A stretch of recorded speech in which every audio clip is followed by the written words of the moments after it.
Good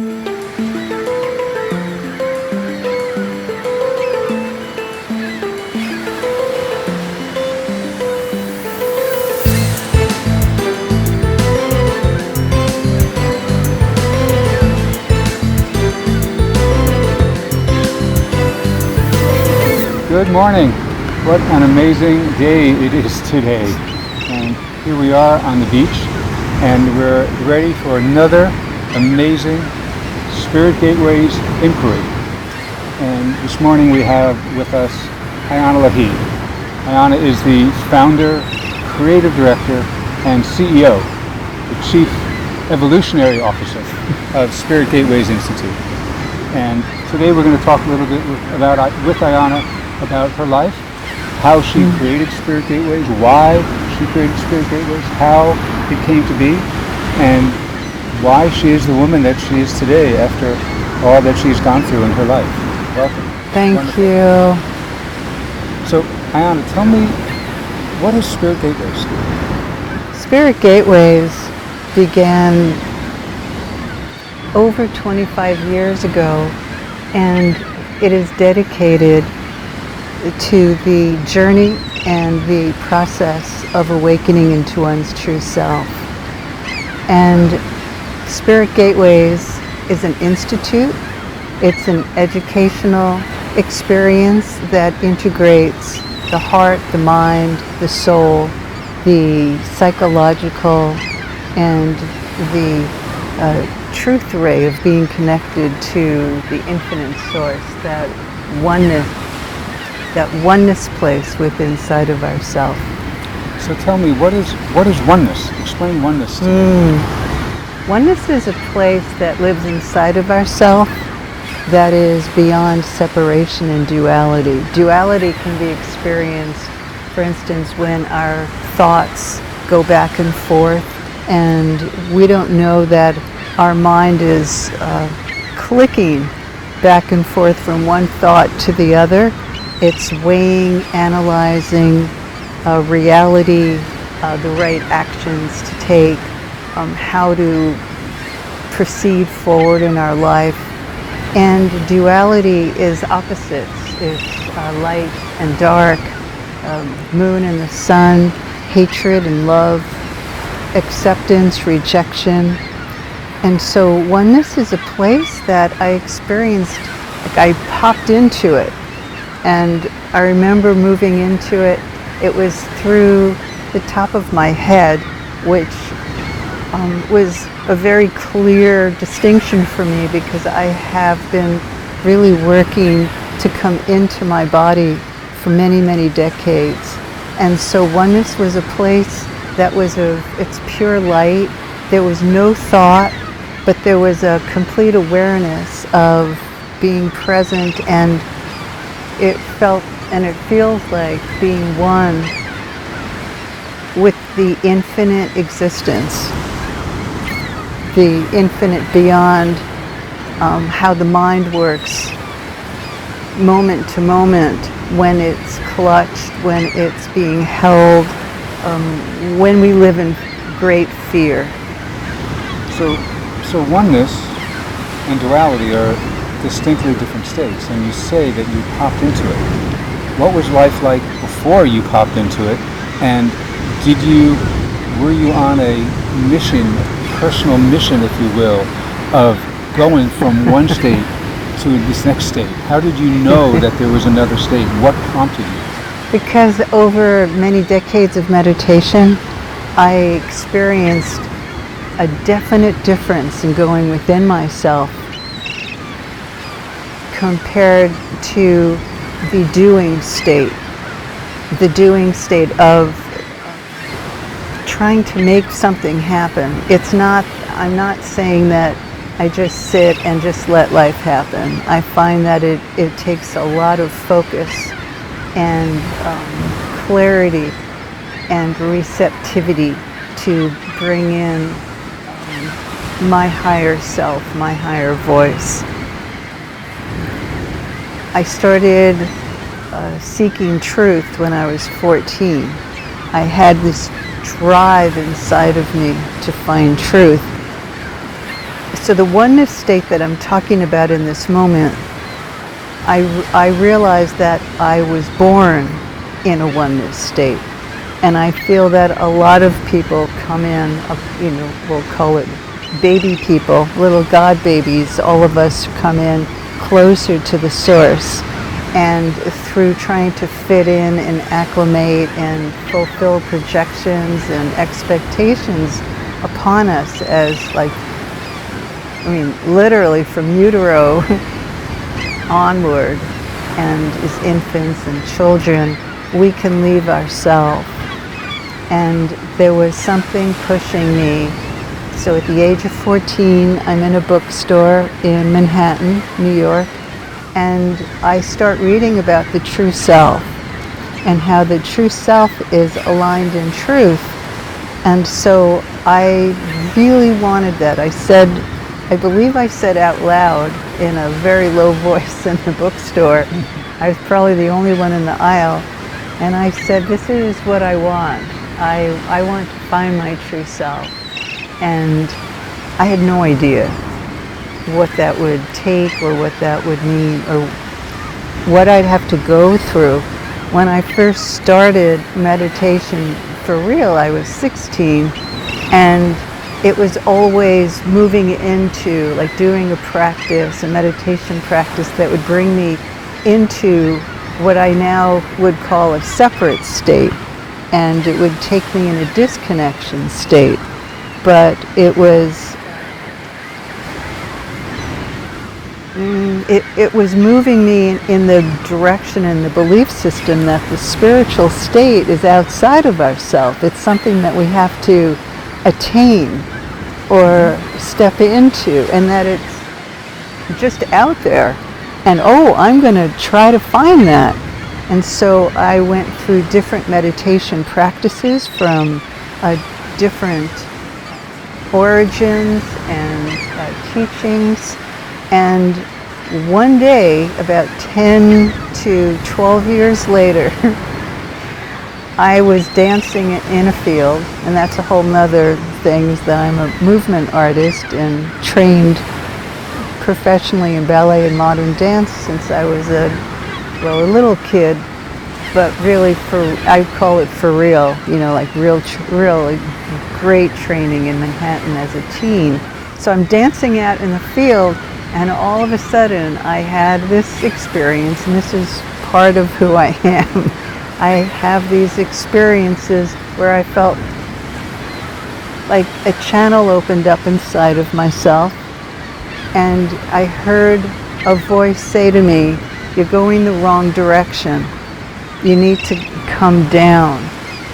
And I realized in that moment I needed to descend into my body and begin a journey that became Spirit Gateways, which is moving through the energetics in the body that block one's true self.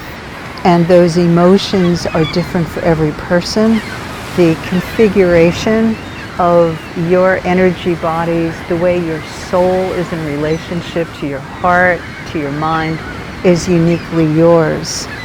And so Spirit Gateways is a 21st century liberation roadmap, and it is an integration experience of going through those inner doorways, those inner gateways, those spirit gateways that we all have to go through into the presence and this experience. Like, you feel like you're home, like you're home. There isn't anywhere else to go.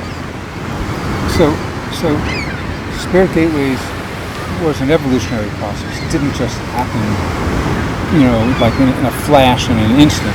True. Did your childhood influence any of this? Were you? There's an old story in like the hero's journey that Joseph Campbell said, you're either pushed or pulled. The hero is either pushed or pulled into their life, right? Mm-hmm. So what was it for you? Were you pushed or pulled, or was it both? It was definitely both.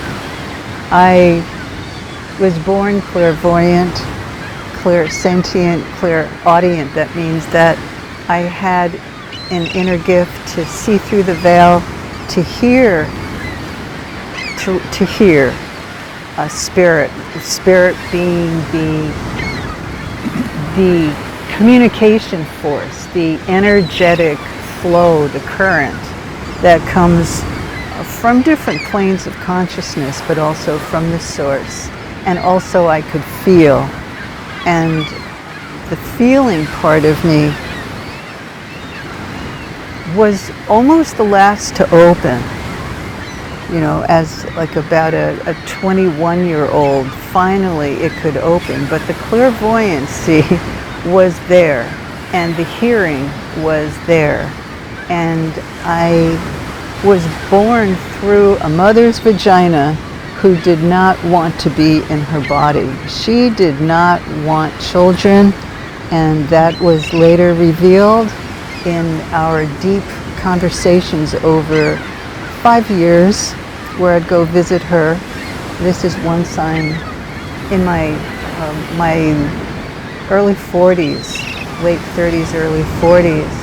So I was born into a family that did not talk about their feelings. They were not self-expressed. My father at that time, who would later evolve, was very stern, doing the right thing. He was living the American dream, buying the house and working hard in family business. And he was very, very work orientated. You know, he used a belt to discipline my brothers, and I knew how to run. I could run really fast up the steps to my room. And I experienced pain as an initial emotion, and I could see. I started seeing and looking and viewing my family of origins auric field. And at the age of 4, when we were at family gatherings, which was pretty often, it was a large family, an immigrant family from Germany, and they would talk in German. I didn't know German. I was raised to speak English. I was an American-born child in Brooklyn, New York, and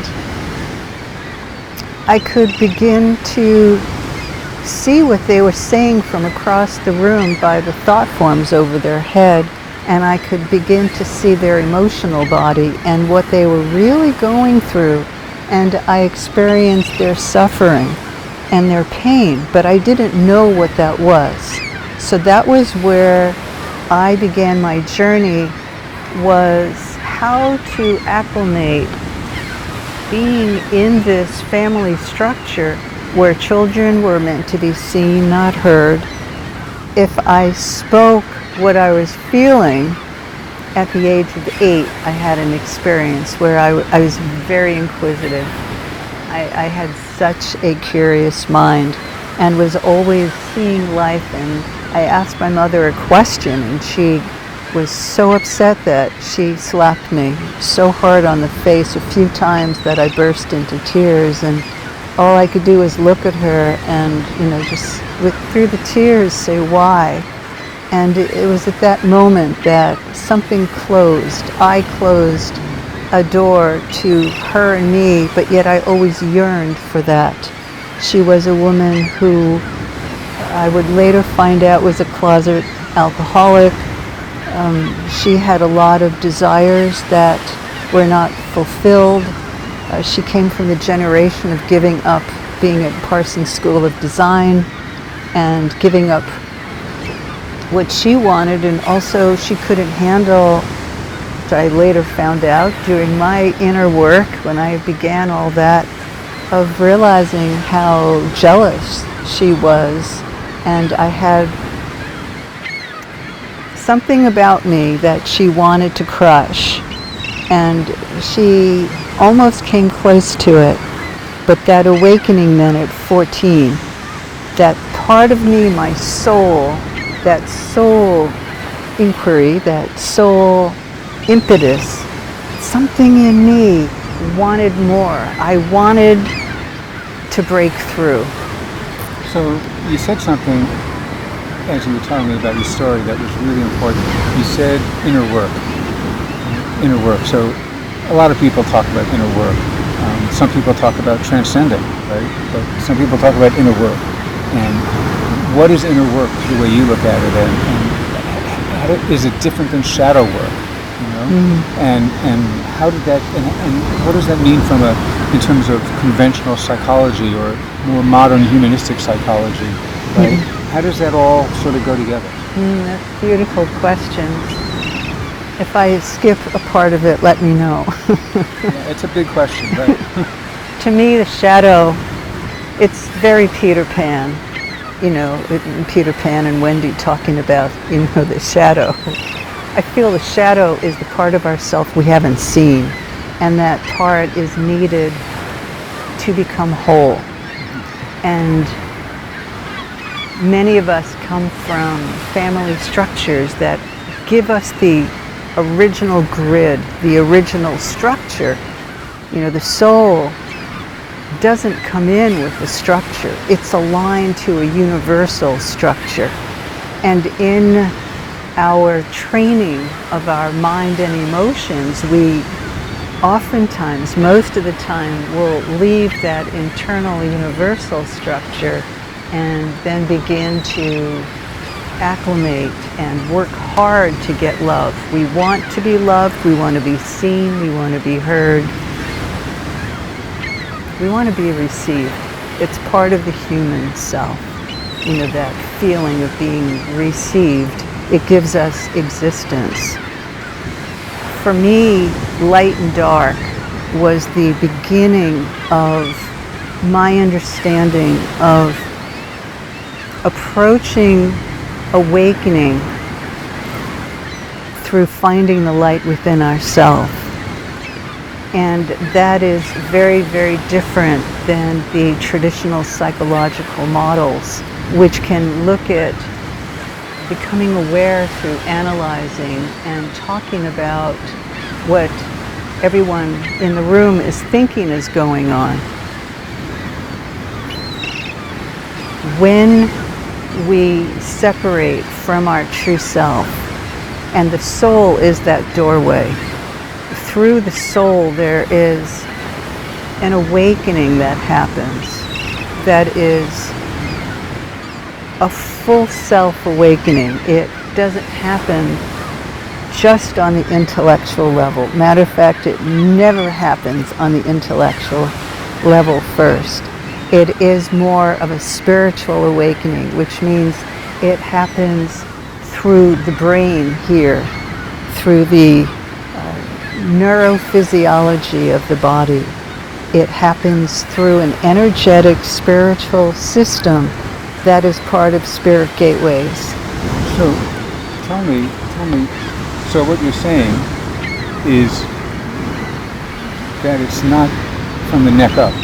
Yeah.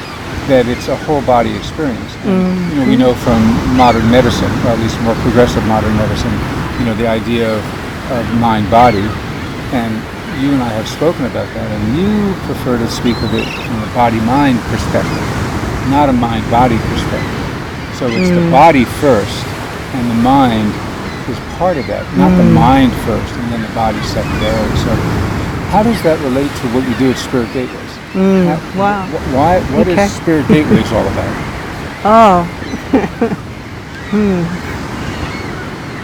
Spirit Gateways was birthed through me remembering myself through eternity from an infinite perspective, brought into the human dimension of who I had to be in order to fit in, not upset the mother or father too much,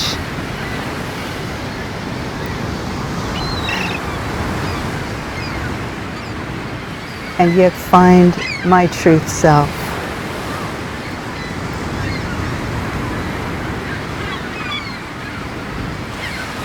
I was at Alvin Ailey American Dance Theater as a teenager and was really blessed by Alvin Ailey. You mean you were there professionally, being professionally trained? I was professionally trained, but in the moment, in an audition with Alvin Ailey and a very crowded room, I was chosen with a few other people to be on scholarship at that time. That's quite many decades ago.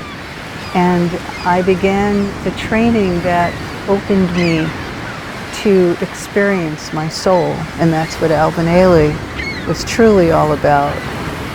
And when I was 17, I asked one of my modern dance teachers, Thelma Hill, who was one of Ailey's original dancers decades ago, I said, Thelma, should I go to college or should I stay here in Manhattan? And of course, many years later, I thought, oh my gosh, to even have to question, it was appropriate for me to have stayed in Manhattan. And she looked at me, she looked straight in my eyes with a hard, strong gaze, and she said, get to know who you are. And her words, get to know who you are, was the track that I followed, not even consciously. It happened through default. It happened then the next step of it. This is about 3 years later. I went from going to the Boston Conservatory of Music and feeling like I wasn't receiving the training that I really needed, and I auditioned to go to California Institute of the Arts, where the late and great Bella Lewitsky was teaching. And she was an amazing choreographer and teacher of dance design. And I was training with Mia Slavenska, who was a phenomenal, amazing Russian ballet dancer from the Ballet Russe de Monte Carlo. She was in her 60s at that time. Here I'm in my early 20s. That's starting at about 19, 20 years old. And after about 6 to 8 months of me being at the ballet bar every day, she came over to me and all she said was, get Rolfed. And my immediate thought was, who's Ralph? How do I get Ralph? And, who is Ralph? And I then found out through asking questions, through inquiry, that getting Ralph was a bodywork system that was a deep tissue bodywork opening that worked deeply through the resistance levels in a muscular way. And that was the first time I experienced sobbing through feeling the pain held in my body, and also Rolfing hurt. And that was Rolf. It does hurt, but the results are well worth it. Yeah. So I began a process that began to open my body, and I began to feel. And I was now meditating in a different practice, and I was experiencing light moving into my body. And it was part of the opening of my heart center and my yearning to feel. And I would put my name down on the schedule of renting the dance studio at night. I'd go in for about 90 minutes, and I would dance in the dark. I wouldn't turn the lights on, and I would just begin to feel what it felt like to move from my deepest emotions and let myself cry and begin to integrate that feeling state into the technique I was being taught. And it was great technique I was being taught, but something was missing for me that I had to find. So I'm an explorer, I'm the adventurer, I'm the scientist. I had to engineer a whole new way of moving in the body. I had to go in the direction of understanding how the energy worked in the body.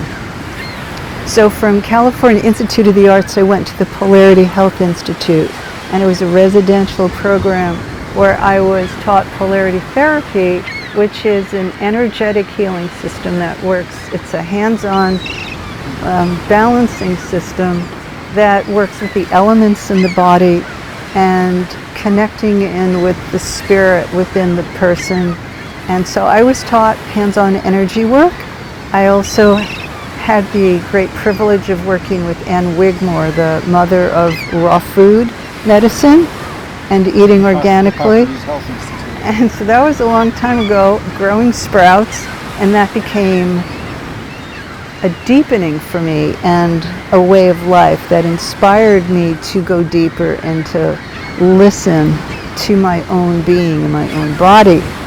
So one of the challenges that stayed in my psyche, my inner mind, when I was at Cal Arts in California, it's north of Los Angeles, it's a really great school, and I had an interim dance director of the department who was taking the place of Bella Lewitsky for a year or two come over to me in the hallway. It was such an intense moment, and his presence was overwhelming to me. This was Donald McHale, who's a very renowned choreographer. And he looked at me and he said, "You're too spiritual. You'll never make it." And I was so vulnerable, still caught in the family system, the inner fear of being judged, the inner lack of confidence. And it took me years to unravel the story of coming from a mother who worked to beat my feminine out, to humiliate me, to dress me as ugly as possible, when really, truly, who I found myself to be was down the road through much inner work, the process, the experience of going through my thoughts, through the veils of my feelings, experiencing bioenergetics, breath work, rebirthing. There's like 20 modalities I was trained in and certified in that I put aside after,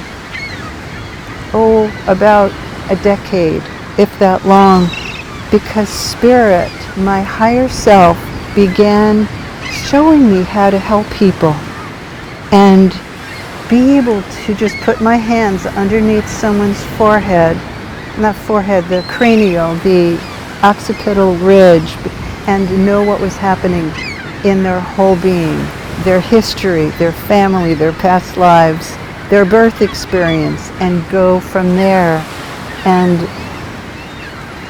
trust the energy. And I took it from there into what is now Spirit Gateways many decades ago. So you shared with me that in your healing career, your health career, and your, I don't want to call it counseling, but your facilitating career, that you've worked with over 10,000 men and women from around the world, from different professions, all cultures, all religions, all ages, from teenage years to people in their 80s.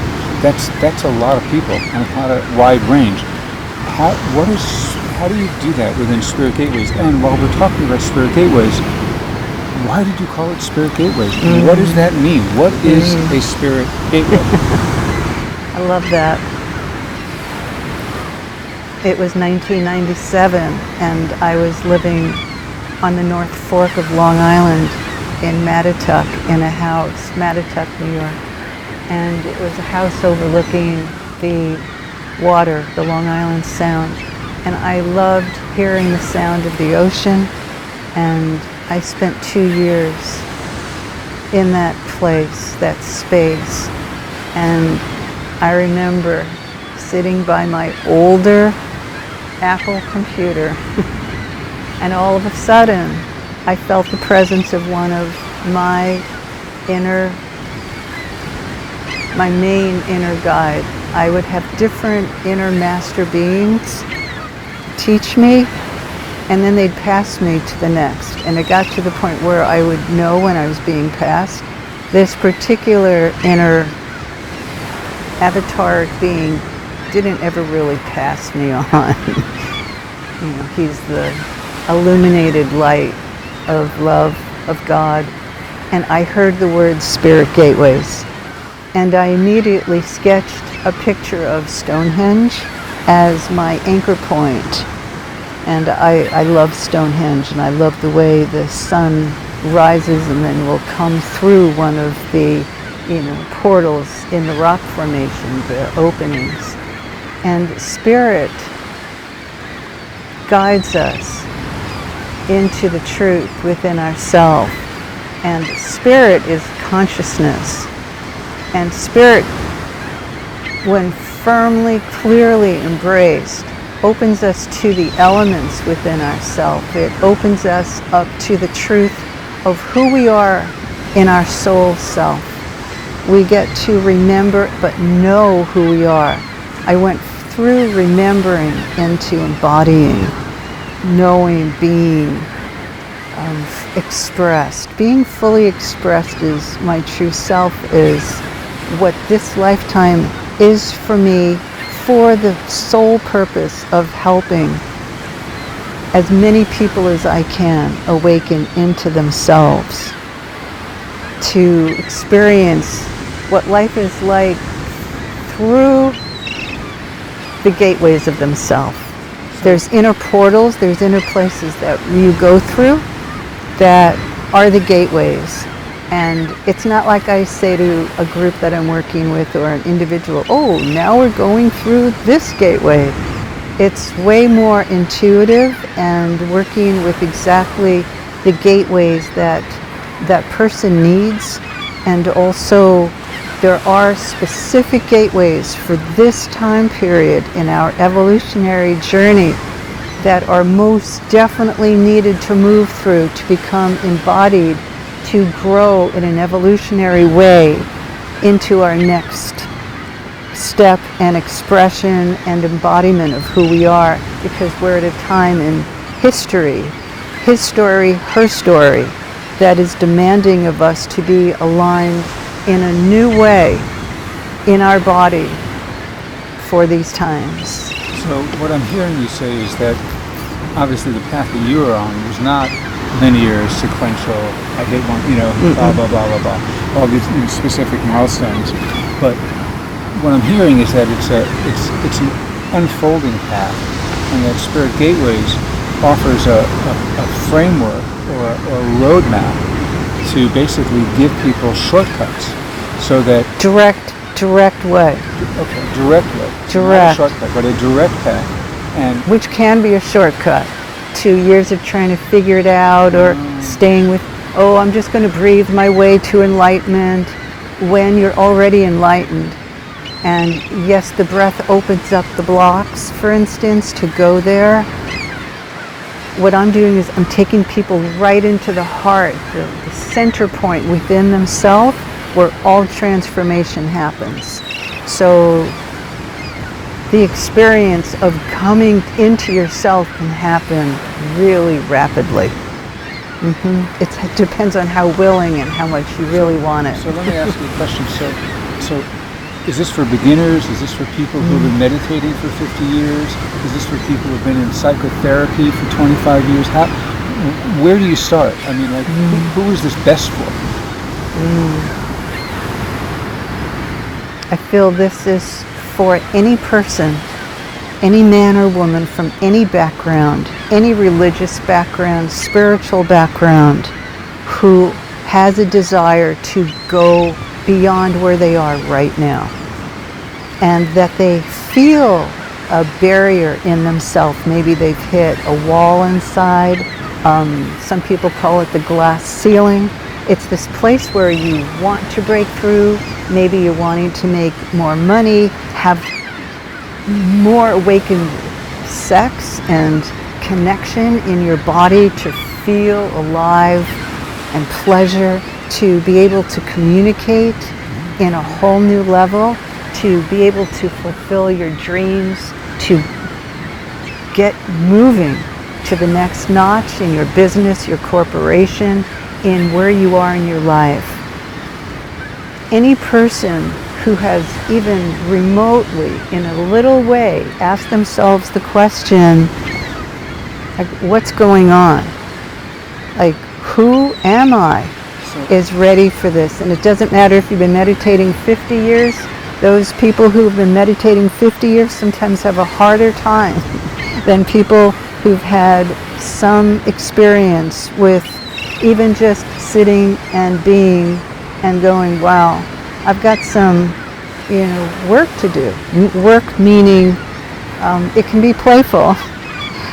And a lot of times in the Spirit Gateway's experience, in the journey, you end up laughing because you're breaking through and it feels so wonderful.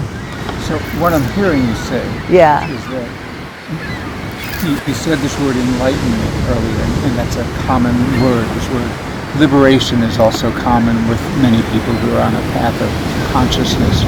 But what I'm hearing you say is that this is very practical. This is very grounded with very real-world, tangible results or impacts in your life. It doesn't matter. It could be money and finance or career or personal relationship or business relationship. But it really, what I'm hearing you say is that all of this really starts with yourself. And it starts internally, not externally. So maybe we could just wrap this up for a moment, because I know that this is a very, very deep conversation. We're gonna have many more conversations about this, and I'm looking forward to that, where we can dive really, really deeply. But if you had to say one thing about what Spirit Gateways is and what it does, and the different programs that it offers, and how someone can just jump in, what would you say would be the most important thing? Because when I look at you, I mean, you're very accomplished. You figured some things out early, at least what you didn't want. Maybe not everything that you wanted. That was a longer process. But then you had really extraordinary training in dance, and then professionally, with very esteemed teachers in school, and as being in practice in Manhattan, and then also with your healing work. So that's some very extraordinary training. Not everybody has that opportunity. So if you haven't had that opportunity, and let's say you're just working at a normal, quote, normal job, or you're working in AI, or you're working in computers, or you're doing social media marketing or something like that, and you know that something is off in your life, you're not accomplishing as much as you want, your relationships are flailing, you're a manager in a company, and all of a sudden the people underneath you rebel because you're not handling them properly, or some managerial issue. How does the work with Spirit Gateways help them? Imagine being on a laser beam of light, and you're entering into a quantum field of awareness. And that awareness is coming because there are points in your full energetic configuration that click together, that reunite the pure mind with the pure soul that you are, and your body goes through these transformational shifts to allow for your true energetic awareness to blossom, to expand, and to move through the old operating system. This work really helps everyone who wants to, who might feel stuck, bored in their own way of being. Spirit Gateway's 21st Century Liberation Roadmap moves a person from their ego operating system, the false self, which we'll talk about again. Yes, we'll talk about the ego operating system is how we are trained to be in this world at this time. And we become, oh my goodness, we become unaware to what it's doing to us in our life. And there is a true self-operating system, a new alignment that is part of and the main focus point, the center point of future consciousness on the planet. And yes, we could say, where is it? Well, we are at this point in our evolutionary process of breaking through in ourselves in order to step through the limitations, the harsh reality that we've created within ourselves into something really that feels very amazing. So you just said two things that really intriguing to me. And for anybody who has been brought up either pre-digital age or brought up who's now a digital native, everybody will understand this. And that's the operating system. So you said the true self operating system and the ego operating system. And then you also said liberation roadmap, Spirit Gateway's 21st century liberation roadmap. So I want to let's keep that thought in mind for our next episode. Right. Where we can take off from there and begin to really unpack that and really explore that and what it means, all in context of how we all have that experience of the ego operating system, and hopefully we can get to the true self-operating system. And I want to understand how you have laid out this process, this platform, this system of how do you do that. I'd love to do that. Thank you. And it's all based upon that 14-year-old awareness in myself of going, what's the truth here? Wonderful. Thank you. Thank you. So everybody who's watching us today, thank you so much. My name is Mark Strouch. I'm with Ayana Lahi, the founder and creative director and chief evolutionary officer of the Spirit Gateways Institute, and we've been having a riveting conversation about Ayana's life and how she came to do what she does and how Spirit Gateway was formed. And the last things that we talked about were the ego operating system and the true self-operating system, and how Ayana, through the Spirit Gateways Institute, has created the 21st century liberation roadmap as a pathway, a methodology, a non-sequential, non-linear pathway to enable anybody from any walk of life to go from where they are to where they want to be and fulfill their greatest dreams and aspirations by being truly who they are. And I can't wait to have our next episode together. This is really super exciting. Thank you very much. Thank you all.